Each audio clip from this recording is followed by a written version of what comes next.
Le grand dialogue. Sigika Foba. Edewani wa Makaran. Le grand dialogue de l'émission de débat du studio Tamani sur votre radio. Chenni Beri Halud Mauni. Chenni Beri Sigika Foba. Le grand dialogue. Mesdames et messieurs, bonsoir. Des événements qui ont marqué la semaine, nous en avons retenu 4 pour le forum de la presse de ce vendredi. Le premier sujet que nous allons aborder, c'est le sommet Afrique-France qui aura lieu ici à Bamako dans 7 jours. Nous allons donc nous intéresser aux préparatifs, aux dispositifs sécuritaires et aux retombées de cet événement. Second sujet de cette émission, la situation sécuritaire avec les attaques qui se poursuivent et l'évolution du dossier du MOC à Gao. Autre sujet au menu du forum de la presse de ce vendredi, les réactions qui continuent de susciter la question de la réadmission des migrants en situation irrégulière. Enfin, nous parlerons sport. L'événement attendu, c'est bien sûr la CAN 2017 au Gabon. Les Aigles du Mali y sont-ils vraiment prêts? Nous poserons la question à nos invités au nombre de 4, à savoir Youba Konaté du Zénith Ballet, Paul Ben, journaliste indépendant, et Yabouakar Yalkoué du journal Les Pays. Makan Konaté, il est pour l'instant absent, mais il est attendu d'un moment à l'autre. Dans ce studio, il est de Maliba FM. Cette émission vous est présentée par Seydou Fama. Le grand dialogue. Bienvenue à toutes et à tous. Le sommet Afrique-France attendu dans quelques jours à Bamako. C'est donc le premier sujet que nous abordons dans cette émission. L'organisation d'un tel événement n'a rien de banal. Il faut la mobilisation, il faut héberger les hôtes de marque, il faut également mobiliser la presse malienne et étrangère. Les choses vont-elles bon train, Paul Ben? Bon après-midi, bonsoir aux auditeurs et après il y aura les téléspectateurs puisque l'émission est visible sur certaines chaînes de télé. Tout à fait. Donc bonsoir à tous. Je crois que le sommet Afrique-France, comme vous venez de l'évoquer dans votre chapeau, c'est un événement majeur et il est surtout organisé par le Mali et la France qui est l'hôte principal. Et je crois que les bouchées seront doubles. Déjà, ça fait combien? Ça fait 3 ou 4 mois qu'on voit un peu que Bamako a changé de physionomie. Après l'opération de déguerpissement d'Amican, on a vu les chantiers ici et là, souvent au désagrément de certaines populations bamakoises. Mais Bamako a quand même changé de visage. Bon, on a eu la chance, on parlera certainement après des retombées, mais on a enregistré quand même 1 ou 2 couches de goudron sur la route qui mène à Koulouba. Bien vrai qu'il y a des nids de poules un peu partout à Bamako, dans d'autres artères. Mais je crois que le sommet est en train d'être préparé et bon, la presse, j'ai vu certains confrères qui ont intervenu sur la chaîne nationale et qui ont décidé de mettre les bouchées doubles. Et je crois que la commission communication sera à la hauteur. Je parle en ce qui concerne la presse. Sinon, le comité d'organisation, je crois que chaque fois que je reviens à Bamako après mon périple au nord, je vois qu'il y a des choses qui se passent. Yuba Konaté, les préparatifs, comment vous les trouvez? Merci, merci et bonsoir aux auditeurs de Studio Tamani. Et ça se voit que Paul Ben est vraiment très souvent absent de Bamako. Il parle d'abord de changements que moi je n'ai pas du tout constaté. Ensuite, par rapport aux préparatifs, moi, il y a un certain nombre de trucs. Excusez-moi de t'interrompre quand même quand vous dites que vous n'avez pas senti des changements, mais je crois que les rues sont un peu plus larges, un peu plus propres, et puis il y a quand même de nouvelles routes, enfin les routes qui ont été retapées au goudron. C'est pas un changement? Je ne l'ai pas noté. Maintenant, par rapport aux préparatifs, pour ce qui est de la presse, moi je me focalise un peu sur la commission presse. Je rappelle que c'est avant-hier simplement que la commission presse, pour la première fois, a rencontré l'ensemble des médias maliens et la rencontre s'était prévue ici même à la maison de la presse. Et pour l'essentiel, cette rencontre devait regrouper les directeurs de publication et je vous le dis, ils ne sont pas du tout venus. Mais les journalistes étaient là. Les journalistes étaient là, les critiques que nous avons entendu dans les coulisses, c'est dire que d'abord dans la forme par laquelle ils ont appelé les directeurs de publication, c'est la nuit, paraît-il, qu'ils ont été contactés pour une rencontre qui devait se tenir le lendemain matin. Est-ce qu'ils ont boudé la rencontre? Ils ont boudé, clairement. Carrément, ils ont boudé. Les gens ne sont pas venus. Et il y a un manque, je suis désolé de le dire, c'est des confrères, mais il y a un manque de leadership à ce niveau aussi. La raison, pourquoi ils ont boudé, est-ce parce qu'ils ont été... J'ai parlé déjà de la forme de l'invitation. Le fait que ça a été forme fait n'y la était nuit? pas. Parce qu'une rencontre d'une telle importance, c'est pas à quelques heures de la tenue de cette rencontre qu'on appelle les gens pour Ils sont appelés la nuit pour le lendemain. Pour le lendemain. Donc, ce qui était assez dérangeant pour un certain nombre de directeurs qui ne sont pas venus. C'est sûr que tout le monde n'a pas boudé, certains étaient là, mais quand vous regardez même les images demain, vous allez voir que la représentativité, en tout cas de la presse malienne, n'y était pas du tout. Donc, ça c'est pour ce qui concerne la commission média. Et donc, je parlais aussi du manque de leadership à ce niveau parce que, je suis désolé, il y a des doyens comme Cheikh Amala Diarra et Nyanza Koulibaly, mais quand vous parcourez un peu toute la procédure qui est indiquée pour pouvoir faire l'accréditation, vous comprenez tout de suite que c'est des procédures carrément françaises qui sont venues plaquer ici. Et moi, je suis désolé que les personnalités qu'on a choisies pour ce niveau-là n'aient pu à aucun moment donner leur emprunt. Mais pourtant, Youba, pas plus tard qu'hier, sur ce même plateau, nous avions quand même la présidente de la commission communication média qui nous faisait comprendre que ce n'était pas aussi compliqué que cela. Je ne parle pas de complications, c'est la procédure d'accréditation. La complication, ou du moins c'est une certaine lourdeur que les gens ont reproché. Moi, je trouve que c'est tout à fait normal pour une organisation de l'ampleur au regard des personnalités qui vont être vraiment pour cette rencontre. Il faut le maximum de sécurité pour ces personnalités. Tout le monde en convient. Moi, je parle plutôt de l'absence d'emprunt malien, n'est-ce pas, sur ce processus-là. Il fallait à un moment donné qu'on sente qu'il y a des Maliens qui sont dans cette commission-là. Vous avez l'impression que c'est la France qui pilote? Ce n'est pas simplement une impression. Quand vous regardez les procédures d'accréditation, vous comprenez que c'est des Français crachés. C'est vraiment très clair. Donc, moi, j'ai dit à ce niveau, il y a un problème. Et c'est hier encore que la commission d'organisation a rencontré les partis politiques. À ce niveau aussi, vous allez remarquer que la représentativité n'y était pas du tout. Les partis politiques, quand vous voyez ceux qui étaient présents, c'est sûr que la plupart des partis politiques étaient représentés, mais à quel niveau? Pour une rencontre d'une telle importance, je pense que si on avait mis là aussi les formes, c'est sûr que beaucoup de gens auraient répondu favorablement à l'invitation. Parce que je rappelle, quelles que soient les contestations, quelles que soient les réserves que les uns et les autres ont par rapport à ce sommet-là, c'est une rencontre quand même d'importance. Qu'on le veuille ou pas, c'est la France qui rencontre l'Afrique et c'est toujours important. En tout cas, si vous n'êtes pas absent, vous avez plus de chances de perdre des choses que de gagner. Donc, je ne pense pas que les uns et les autres aient la volonté de perdre quelque chose. Donc, rien que pour ça, les gens vont participer. Maintenant, quand on ne met pas la forme dans les choses, parce que c'est hier encore la première rencontre avec les partis politiques et nous sommes à 8 jours de l'événement, vous comprenez que tout ça est un peu bizarre. Boubacar Yakoui. Oui, moi je pense que ce sommet a regardé un peu de près l'aspect organisationnel. Je pense que les choses ne sont pas à hauteur de ce tel que vraiment nous on l'attendait. Déjà, mon confrère Akona Youba a déjà évoqué le côté quand même de la presse, mais également des partis politiques, compte tenu du temps qui reste. Et nous pensons vraiment que la commission elle a pris du retard avant de rencontrer ces deux parties. Et par-delà également, quand on essaie de voir, certes Bamako aujourd'hui est en train de changer de visage, c'est peut-être au détriment aussi de la population malienne, puisqu'on a vu avec l'opération Amikane, et également aussi par rapport au truc, le fait qu'ils sont en train de reprendre certaines routes par-ci par-là, donc ça fait vraiment que ça a un peu impacté également par rapport à la fluidité de la circulation. Et ce qui fait qu'à chaque fois que les Maliens s'énervent compte tenu de la situation, si vraiment ces aspects-là encore interviennent, c'est un peu compliqué.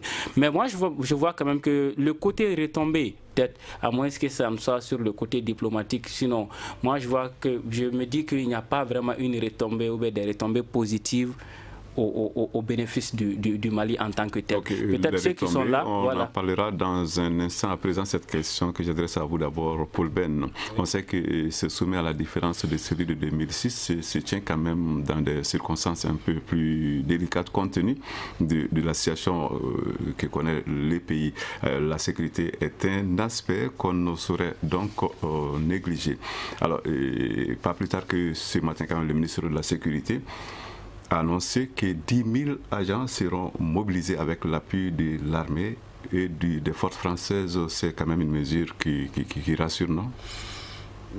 Elle rassure, et je l'ai dit toujours, hein, les effets d'annonce, les annonces sont bons. Mais il faut que ça soit pratique sur le terrain. Parce que on ne peut pas mobiliser 10 000 porteurs d'uniforme, parce qu'il y aura, je crois, tout le monde, la police, la gendarmerie, la garde et les militaires. Et il faut qu'on soit moins laxiste qu'on ne l'a été. Mais bon, le 31 décembre, j'ai eu la chance d'être à Bamako. J'ai sillonné un peu la ville. Le dispositif sécuritaire avant et peut-être un peu après était quand même impressionnant. Et Dieu merci, on n'a pas enregistré de cas comme ça se passe souvent. Bon, les attentats, ça c'est encore plus grave. Mais c'est évident que ce dispositif le sera davantage quand même. Il le faut, parce que ça, vous le savez tous ici que les terroristes, maintenant, ils ne cherchent pas de la publicité, ils ne cherchent pas des médailles, ils veulent faire du bruit, ils veulent se faire entendre. Donc il faut que le dispositif qui a été annoncé soit vraiment celui-là qu'on verra et qu'il soit vraiment rigoureux. Hein, il faut être vraiment rigoureux, pragmatique, et j'espère que ce sera le cas. Ayouba, on a l'impression quand même que les autorités sont prêtes à prendre toutes les mesures possibles pour que la sécurité soit garantie lors de ce sommet. Oui, merci encore, Fomba. Bon, à ce niveau, moi, je ne pense pas qu'on n'a pas d'autres alternatives. Hein. Si on veut regrouper d'un tel nombre de personnalités dans un pays qui, de surcroît, est un pays qui, quand même, en proie à certaines situations d'insécurité, je crois qu'on n'a vraiment pas le choix. Et une fois de plus encore, vous allez comprendre que ce dispositif qui va être en place va être piloté par la France. C'est clair, quoi. Donc, je pense que sur ce plan, moi, je pense qu'on n'a vraiment pas le choix et on est obligé d'aller avec la méthode pour écarter tout risque. Et bien entendu que il n'y a pas de sécurité à 100%, mais nous pensons et nous espérons que tout va marcher. Mais avant, je voulais rebondir sur un petit aspect par rapport à la presse toujours, hein, et par rapport à ce sommet. Et les organisateurs, ceux qui sont de la commission média nous ont dit ici avant-hier que c'est-à-dire que les premières annonces pour la presse malienne sont attendues pour la semaine prochaine. Est-ce que vous comprenez? Le sommet, c'est la semaine prochaine. Et vous voulez que quel intérêt? Par exemple, c'est les bandes annonces voilà, qui peuvent quand même être d'un certain intérêt pour les organes de presse, que ces bandes annonces, en tout cas les premières publications vont être pour la semaine prochaine. Vous imaginez quel intérêt ces gens-là ont à nourrir, surtout quand vous prenez des organes de presse privés comme nous, par exemple. Bon, mais si on ne gagne rien dedans, on n'a pas à se tuer pour quelque chose, c'est vrai. C'est une cause d'abord nationale, c'est vrai, mais il y a aussi une question de positionnement financier pour les uns et les autres. Donc, ça dit que c'est le retard, une fois de plus, qu'on déplore dans ces cas-là. Vous voyez, ces annonces, on aurait pu les mettre à la disposition des organes depuis une semaine, depuis 15 jours. Mais c'est la semaine prochaine, donc la semaine du sommet même, qu'on va mettre ces choses-là à la disposition. Encore que ça, c'est annoncé. Hein. Il faudrait attendre pour voir si ça va se passer comme cela se doit. Qu'est-ce que Boubacar Yalkoué du journal Les Pays pense de l'aspect sécuritaire de ce sommet? Nous le saurons dans un instant, le temps d'observer une courte pause. Vous écoutez Studio Tamani, votre avis nous intéresse. Écrivez vos commentaires et suggestions sur la page Facebook et dialoguez avec nous. Studio Tamani, c'est aussi les réseaux sociaux. Le sommet France-Afrique, Afrique-France plutôt, c'est le premier sujet donc de ce forum, le forum de la presse de ce vendredi. Je le disais tantôt, l'aspect que nous évoquions tout à l'heure avant donc la pause, c'était l'aspect sécurité. Boubacar Yalkoué, qu'est-ce que vous en pensez? Oui, au regard de tout ce qui se dit et tout ce qui se passe quotidiennement au Mali, ici, nous pensons que, moi je pense que l'accord, comme on appelle l'aspect sécuritaire, il n'est pas quand même, il est rassurant et n'est pas aussi surprenant. Pour un événement de taille de ce genre, nous avons vu que le directeur national de la police est sorti pour quand même rassurer les gens par rapport aux dispositifs sécuritaires. Et moi, je pense que même au-delà de tout ça, les pays qui vont quand même y participer, les chefs d'État qui vont venir, viendront également avec leurs dispositifs sécuritaires. Ils ne vont pas seulement se limiter quand même aux dispositifs sécuritaires du Mali, mais il y aura quand même, ils viendront avec leurs dispositifs sécuritaires, mais il y aura également l'aménagement aussi qui va apporter un grand appui par rapport à ça. À ce niveau, il n'y aura pas de problème. Donc, une collaboration entre les différentes forces, ce qui peut quelque part être peut-être profitable à nos forces. En tout cas, ça nous amène justement aux retombées. Alors, Paul Ben, à quoi doivent s'attendre les Maliens comme retombées de ce grand événement? Je crois qu'on a déjà tout vu. Hein. Comme je vous ai dit, on a eu 2 ou 3 couches de goudron sur celui qui mène à Koulouba. Les axes principaux où le président ne l'applique pas souvent, c'est ce que je déplore. Parce que moi, par exemple, quand vous prenez l'axe Tour de l'Afrique, rond-point Sénou et aéroport de Bamako-Sénou, ce que je déplore, à partir du rond-point, vous n'avez plus de route. C'est-à-dire quand vous passez devant là où sont stockés les produits pétroliers, par exemple. Mais c'est la catastrophe. C'est un axe routier qui ne date pas de plus de 5 ans. Mais ça, c'est de l'aéroport, ça dit que les autres... Non, c'est pas derrière l'aéroport. Je dis, cet axe... bon, pourquoi? Je dis les retombées, je disais, bon, revenons un peu au sujet. Les retombées, les Maliens les ont déjà vues. Vous voyez, chaque jour... Et ça s'arrête là, vous croyez? Ça va s'arrêter là. Ça va s'arrêter là, puisque moi, je crois que le gouvernement malien a décidé de mener une politique de réfection, d'embellissement de la ville. C'est très bien. C'est très bien, mais je crois que ce n'est pas suffisant. Il faut continuer. Maintenant... Et vous savez, on a toujours cette façon un peu gauche de faire les choses, c'est-à-dire m'as-tu vu. Je crois qu'après le sommet, il faudra que ça se perpétue. Il faut que l'opération, par exemple, de déguerpissement d'Amican, je l'ai dit, ça me laisse un arrière-goût amer. Parce que je pensais que quand vous débutez une chose, il faut aller jusqu'au bout. On a déguerpi les vendeurs ambulants, les petites baraques anarchiques, mais après, on n'a pas embelli. Il fallait mettre des dalles. On nous a dit que la mairie du district a par exemple 250 milliards qui dorment dans les banques. Mais qu'on utilise cet argent pour embellir. Il ne faut pas seulement embellir l'axe Bamako-Koura-Koulouba, parce que le président de la République passe à côté. Il faut faire les autres axes routiers. Il faut embellir pour que, quand vous voulez que l'herbe ne pousse plus sur votre terrain, soit vous le dallez carrément, ou bien vous mettez du ciment. Mais vous ne venez pas vous sarcler. La prochaine fois, quand il va pleuvoir, l'herbe va revenir. C'est ce qui se passe actuellement. Alors, les retombées, je crois que ça va s'arrêter là. Et bon, maintenant, il y aura des annonces politiques certainement, puisque le Mali en a besoin. Bon, les forces étrangères et internationales qui sont là vont peut-être faire un appel à fond pour que la MINUSMA continue son petit business. Je crois que c'est tout.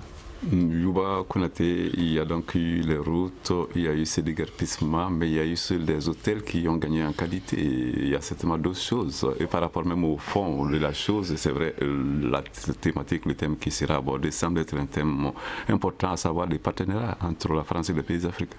Ouais, pour faire quoi?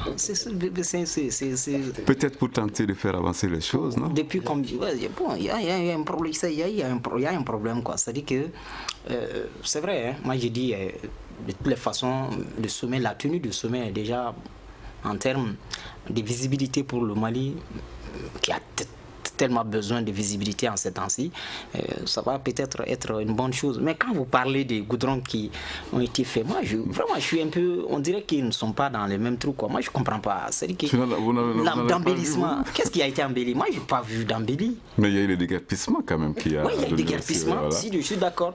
Mais j'ai pas vu un seul axe où on a déguerpi, où ça a été embelli. Parce que en temps normal, bon, c'est peut-être que c'est à l'image de ce que nous vivons aujourd'hui, hein, parce que bon, la réalité, franchement, hein, moi je suis vraiment pas très emballé par cette histoire-là, parce que quand vous prenez par exemple les sommets de 2006, bon, il ne s'agit pas de comparer, certainement, des réalités ont changé, tout ça. L'engouement était beaucoup plus. On sentait plus mais aujourd'hui c'est pas tout à fait ça, hein.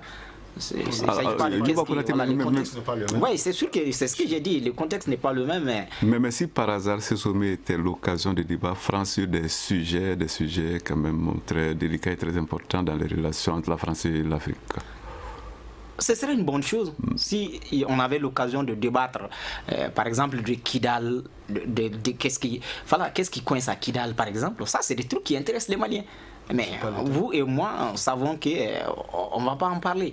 Donc, moi, c'est dit que quand on veut trop s'y prononcer, c'est pour dire que c'est pour amuser la galerie. Mais les gens écoutez, vont trouver que vous n'allez pas nous dire que ça va être un simple show médiatique quand même. Ça s'apparente à ça, vraiment. Boubacar Yalkoué. Oui, par rapport aux retombées, moi je pense qu'aujourd'hui, quand on essaie de voir un peu les choses, peut-être les retombées, elles sont politiques.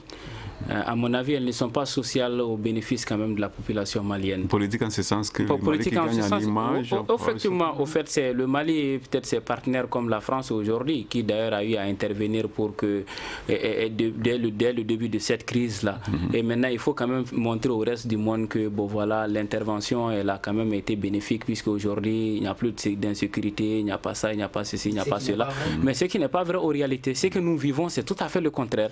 Mais ils vont essayer peut-être quand même de saper les choses en montrant au reste du monde que ça va, or que vraiment dans ce pays, les choses vont toujours de mal en pis.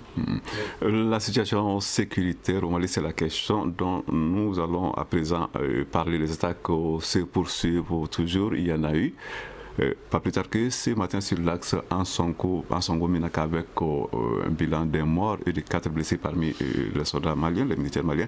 Et mardi dernier, c'est le poste de gendarmerie de Gossi qui avait été l'objet d'une attaque, qui a fait l'objet d'une attaque. Alors, pas donc toujours de répit du côté des auteurs de la violence. Cela va-t-il continuer jusqu'à quand, Paul Ben? Cela va continuer jusqu'à quand, je ne peux pas vous dire, mais cela va continuer. Parce que, vous savez, les forces du mal ne dorment pas. Elles ne se reposent pas. Elles sont toujours là à inventer, à chercher les moyens pour essayer de saper le moral des troupes, d'attaquer, de se faire voir, de se faire entendre. C'est un peu la spirale dans laquelle on est entré après l'intervention française en 2013. Mais que pensez-vous de cette déclaration d'Hervé Ladsou de l'ONU qui disait que l'aménagement n'est pourtant pas débordé? Écoutez, moi, Hervé Ladsou, Hervé Ladsou, pour moi, c'est un beau... Ce n'est même pas un beau parole. Vous savez, Hervé Ladsou, moi je n'écoute pas ce qu'il dit. Parce que, franchement... Pour moi, il ne vaut rien. Alors, c'est des propos qui n'engagent que vous. Il n'engage, oui, et les propos d'Hervé Ladsou n'engagent qu'Hervé Ladsou. Parce que sur le terrain, ce que nous voyons, au Mali, ici, ce que nous voyons, c'est différent de ce que Hervé Ladsou dit. Il a l'occasion d'être devant un micro et de dire ce qu'il dit. Ouais, mais il a l'habitude de dire, par exemple, que si le processus de paix est en retard, c'est parce que le Mali ne fout rien. Il a l'habitude de dire que, par exemple, lors de la deuxième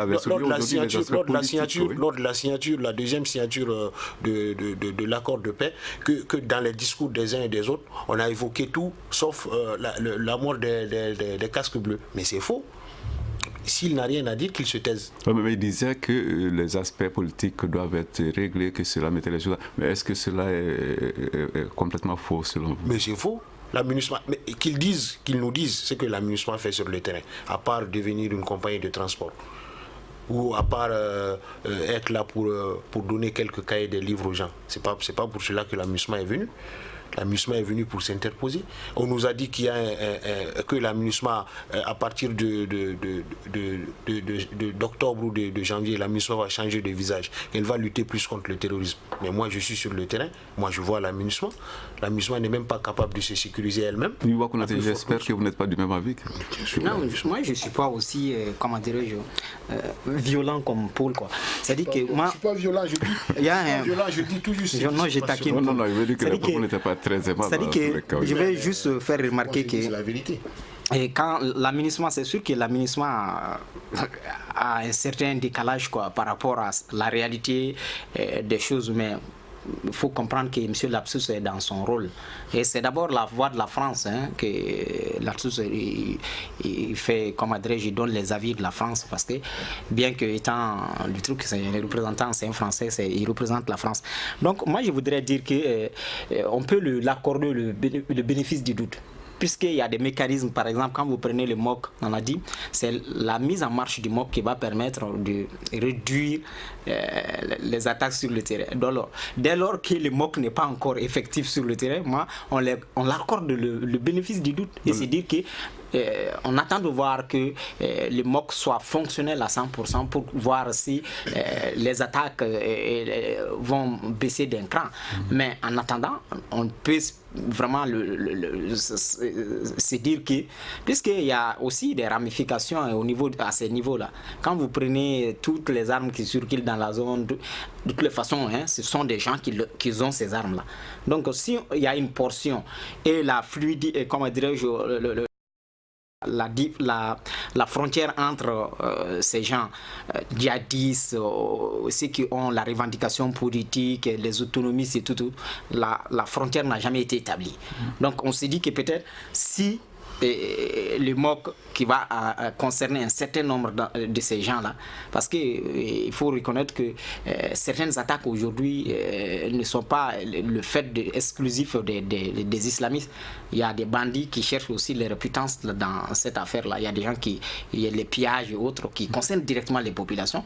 Ça, c'est vraiment le fait d'individus qui sont à la recherche souvent de quoi vivre. Donc, avec si le MOC est opérationnel, on s'est dit que peut-être que ça va diminuer, ou en tout cas ça va nous permettre d'identifier facilement les poches de résistance, ou du moins c'est les poches desquelles vont les attaques pour, n'est-ce pas, harceler nos forces. Abouakar, pourquoi la situation sécuritaire au Mali n'évolue toujours pas dans le sens voulu? Au fait, moi je me dis que la situation sécuritaire, surtout au nord du Mali, c'est un business. Un business en ce sens que quand on essaie de voir un peu, malgré la présence quand même des forces étrangères au nord du Mali, la situation elle n'évolue pas à hauteur de souhait. Moi je suis vraiment écœuré par rapport à ça. Parce que je me dis aujourd'hui que la communauté internationale, notamment l'ONU, elle est au courant de la situation sur le terrain. Elle doit aussi, elle est également capable de mettre en place les moyens, les dispositifs nécessaires pour pouvoir endiguer ce problème. Mais nous continuons toujours de vivre cette situation. On dirait que c'est dans ça, elles gagnent également, elles gagnent aussi également leur part. C'est ce que nous comprenons maintenant. Et même également, je me dis aussi que ces gens, même l'évolution de la situation par rapport à la mise en œuvre de l'accord, tout est entre les mains de ces gens-là. À chaque fois c'est à eux de pousser les pions.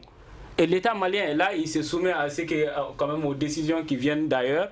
Et il est obligé de s'aligner derrière ces décisions-là. Et quand nous essayons même également de voir, peut-être avec la CMA, aujourd'hui, certes, elle est venue peut-être pour les patrouilles mixtes. Mais et regardez un peu le temps que ce mouvement-là a pris. On est obligé de le dorloter à tout moment. Justement, les patrouilles mixtes, ce sont quand même une mesure importante pour le retour de la sécurité, aussi bien dans les septentrions qu'ailleurs au Mali, mais elles étaient confrontées à des difficultés de démarrage quand même à Gao. Heureusement, il semble que tout est rentré dans l'ordre, malgré les propos quand même pessimistes tenus par certains acteurs. C'était mercredi dernier, tout près dans ces mêmes studios. Alors, les patrouilles mixtes à Gao, est-ce qu'elles sont désormais imminentes, M. Diallo? Oui, mais elles ne pourront rien changer dans la situation, comment on appelle ça, d'insécurité au nord du Mali. Moi, c'est ma façon de comprendre les choses, au fait. Parce que je me dis qu'aujourd'hui, même le fait qu'ils sont là-bas, tout est purement politique. Tout est purement politique. Ces gens-là, ils ne cherchent que c'est juste une façon de partage du gâteau. Ils se retrouvent là-bas, ils vont commencer, c'est un processus, c'est comment on appelle ça, un acte préalable pour la mise en œuvre de l'accord. Maintenant, ils vont aller là-bas, ils vont peut-être faire quelques patrouilles par-ci, par-là. On va les mettre dans l'armée et puis c'est tout. Ces gens-là, ils ne vont absolument rien changer dans la situation sécuritaire au nord du Mali. C'est ma façon de comprendre les choses. Puisque je sais qu'aujourd'hui, les forces du mal, quelle qu'en soit la capacité de ces gens-là, ils auront du mal vraiment à pouvoir contrecarrer les forces du mal au nord. Puisqu'elles ont toutes les stratégies possibles, elles ont les moyens nécessaires également qu'il faut.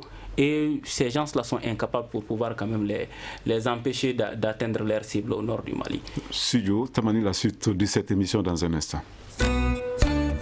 Une réaction, un avis, un commentaire. Réagissez sur la page Facebook de Studio Tamani et restez connectés avec nous. Studio Tamani sur les réseaux sociaux pour vous faire entendre.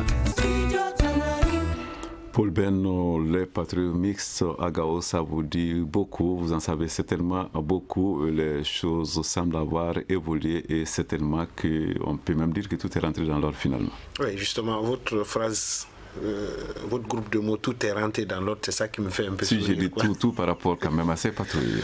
Mais non, ça va. Il y a un pas important qui a été franchi par la CMA qui est cantonné aux encablures de Gao depuis plusieurs jours, et sécurisé par la MINUSMA, parce qu'il y avait des tensions à l'interne. Vous savez, quand on a demandé à la CMA de fournir 200 combattants pour le MOC, il y a certains qui ont été plus gourmands. C'est pourquoi il y a eu un tiraillement. La CMA, si au sein de la CMA, on avait partagé équitablement le nombre de personnes, on serait déjà avancé. Et ces quotas donnés de part et d'autres a donc pu être une solution. Oui, ça a été, on a trouvé un début de solution, donc ils ont pu rentrer parce que les autres groupes qui sont dans la CMA menaçaient d'attaquer la CMA, c'est-à-dire le groupe qui était positionné aux encablures était menacé par les autres groupes de la CMA au sein de la CMA. Donc il y avait cette tension qui était là. On a pu négocier la MINUSMA, Barkhane, même le gouvernement du Mali, c'est-à-dire les forces armées du Mali. On a pu négocier pendant des jours pour voir et surtout dire à la branche la plus nombreuse, la CMA, de partager le gâteau. Et c'est pourquoi aujourd'hui, la quinzaine de véhicules est rentrée à Gao et est cantonnée actuellement au MOC. Je crois que les choses vont commencer, mais le plus dur est à venir. C'est-à-dire le plus dur est à venir, c'est-à-dire aujourd'hui, la frange de la CMA qui a accepté de partir au MOC sera, c'est-à-dire sévèrement punie par les islamistes, par les radicaux. Parce que je rappelle ici que la CMA n'est pas maître à Kidal. Parce que c'est Kidal qui est venu. Et la CMA n'a pas voix au chapitre à Kidal. Au sein de la CMA, il y a le HCEA. Derrière le HCEA, il y a Ansaradine. Derrière Ansaradine, il y a les forces terroristes internationales. Et c'est elle qui dicte un peu le truc. Cheikh Agaoussa est mort parce qu'il a voulu dissuader son cousin Yad pour qu'il revienne à la raison et qu'il voulait le faire, donc on l'a liquidé. Aujourd'hui, Al-Rabas Aguintala est menacé, donc ça va être dur. C'est pourquoi je dis que le plus dur est à venir, parce qu'ils seront combattus nuit et jour par ceux qu'ils ont un peu lâchés. Donc c'est pourquoi je dis que bon, le MOC c'est bien, il faudra être très vigilant, il faudra être très rigoureux pour pouvoir mener à bien la mission. Il faudra cela. Youba Konaté. Oui, à ce niveau, moi je pense qu'on n'a vraiment pas à s'occuper de ça, quoi. C'est leur cuisine interne, ils n'ont qu'à vraiment. C'est des gens qui sont assez grands, c'est des gens qui ont créé une organisation. Oui, mais ils sont dans un processus qui concerne quand même tous les pays. Moi je suis d'accord. Le MOC, pour le bon fonctionnement du MOC, je suis d'accord. Mais pour ce qui est des quotas de la CMA et autres, vraiment, on n'a pas à s'occuper de ça. Voilà, non, on n'a pas à s'occuper de ça. Ce n'est vraiment pas notre. On n'a pas à s'occuper de ça. C'est des cuisines internes à la CMA. C'est à la CMA de régler ça. Voilà une organisation, voilà des gens qui sont assez grands, qui ont pris les armes, qui ont dit qu'ils se battent pour le bien-être populations, s'ils ne sont pas capables de s'organiser pour pouvoir envoyer un quota qu'on leur a demandé, c'est vraiment leur problème. C'est une cuisine interne à la SEMA, il faut que la SEMA s'occupe de ça. Les autres acteurs n'ont pas. Maintenant, quand cette situation-là va déborder sur le fonctionnement du MOC, c'est sûr qu'on va intervenir. Mais tant que ce n'est pas là, vraiment, ce n'est pas notre problème. Je pense qu'on n'a pas à s'occuper de ça. Il faut que les gars s'occupent de leur cuisine interne. Ça concerne la SEMA. Si la SEMA est trop gourmande. Et vous allez voir qu'à tous les niveaux du processus, on va avoir des anicroches de la sorte parce que nous sommes en train d'approcher l'objectif final de la situation. C'est quoi, les gars? C'est le partage des choses là qui va commencer. Donc à chaque niveau, on va se battre pour avoir le plus gros morceau. Donc c'est ce qui a commencé. Et moi je pense qu'il va falloir que les acteurs s'habituent à ça parce qu'à tous les niveaux, il y aura ces accrochages là. Et un troisième sujet que nous allons à présent aborder, la rencontre entre Maliens et Européens au sujet de l'immigration suscite toujours des réactions. Il y a eu des manifestations devant le consulat du Mali en France avec des revendications sur la réadmission des Maliens en situation irrégulière.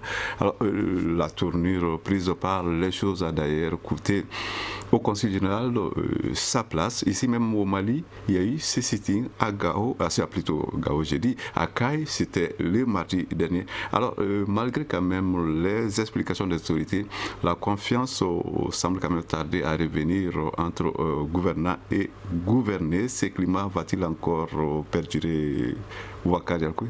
Oui, moi je pense que l'affaire elle n'est pas quand même résolue jusqu'à présent.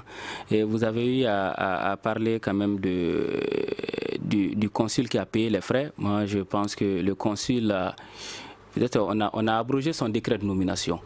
Mais il avait déjà déposé sa lettre de démission avant ce jour, parce que depuis novembre déjà, il avait quand même rédigé sa lettre de démission qu'il avait déposée. Est-ce qu'on sait les raisons qui l'avaient motivé à déposer cette demande? Bon, au fait, ce dernier aussi, tout le monde sait que c'est un businessman. On a des preuves contre lui, puisque depuis, bien avant qu'il ne soit consul, il était là, il prenait de l'argent avec les Maliens, leur disant qu'il va quand même, qu'il fera quand même le passeport. On est au courant de tous ces aspects. C'est un langage que vous. Voilà, je sais qu'il a beaucoup de problèmes avec les Maliens qui sont en France. Et d'ailleurs, il était temps qu'il parte puisqu'il est aussi du parti au pouvoir. Ça allait sauter. On savait que c'était une poudrière qui allait sauter un jour. Il fallait rapidement trouver un moyen et le recaser quelque part. Il est venu derrière, il est conseiller ici en commune 5, tout le monde le sait. Il est venu, il est à la mairie de la commune 5, tout le monde le sait. Et aujourd'hui, moi, je me dis que le problème est que il y a quand même cette situation quand même de signature d'accord entre l'Union européenne et le Mali. Il y a une part de vérité. Et cette part de vérité, c'est ce qui fait d'ailleurs que les autorités ont du mal à convaincre la population malienne, comme on appelle à l'interne ici, mais également à l'étranger, surtout en France. Déjà, le président de la République, il est sorti. Ses ministres sont partis, ils n'ont pas pu convaincre. Les deux ministres Silla et puis Diop sont partis, ils n'ont pas pu convaincre. Mountaga est sorti ici, il a envenimé la situation. Et Ibeka, il est sorti, le président de la République, il est sorti. Nous, on s'attendait vraiment à comment on appelle ça, à une décision forte de sa part. Et il a simplement dit qu'il a entendu comment on appelle ça, leur message et qu'il allait prendre les dispositions nécessaires par rapport à ça. Le plus important, ce n'est pas à ce niveau. L'accord a-t-il été signé ou pas? Point d'interrogation. Mais ils l'ont dit à maintes reprises que ça n'a pas été signé. Non, ça c'est de la part des ministres. Eux, déjà, leurs paroles, c'est des gens, on ne les croit plus. Et maintenant, c'était au président de la République de nous dire clairement, est-ce que l'État malien s'est engagé avec l'Union européenne à chasser les Maliens quand même de l'étranger ou les Africains en situation irrégulière de l'étranger? C'était au président de la République comment on appelle ça, de clore ce chapitre-là. Mais il ne l'a pas fait. Et d'ailleurs, parce que nous voyons que malgré tout, malgré la sortie de ces gens pour essayer de convaincre, comme on appelle la population malienne, mais il y a déjà, les Maliens sont toujours expulsés à longueur de journée, nous sommes expulsés à l'étranger. Il y a des convois qui viennent toujours. Et si réellement, ce qu'eux disent à la population, nous n'avons pas signé, si réellement ils n'ont pas signé, pourquoi ces Maliens-là, comme on appelle, l'Union européenne est en train de les expulser vers le Mali aujourd'hui? La question, c'est à ce niveau. Ok, Paul Ben, pourquoi les doutes persistent toujours par rapport quand même à l'engagement du Mali, un engagement quelconque du Mali dans cette affaire? Oui, mais il faut qu'on nous dise la vérité. Moi, je crois qu'il faut être pragmatique, il faut qu'on se dise la vérité. Il faut que les plus hautes autorités, comme il a dit le président de la République, quand il a une occasion de sortir, vous savez, quand vos ministres ne sont plus, n'ont plus vraiment de crédibilité, vous qui êtes le chef, mais vous faites une sortie et vous dites aux Maliens ce qu'il y a. C'est ce qu'on attendait. Moi-même, c'est ce que j'attendais. Bon, on ne l'a pas entendu. Maintenant, ce que je veux dire, tous les pays sont souverains. Un jour, peut-être dans 10 ans, 15 ans, 20 ans, le Mali aura cette puissance économique où il y aura de l'affluence d'un peu partout. Et ce jour-là, nous aussi, on dira aux Européens, aux Français, bon, écoutez, on veut que vous preniez des visas, on veut que vous fassiez, vous remplissiez telle ou telle condition, sinon on vous met à la porte. Ça viendra. Maintenant, il faut le faire de façon humaine. Il faut le faire de façon consensuelle. Il faut expliquer cela aux gens. C'est ce que moi je dis.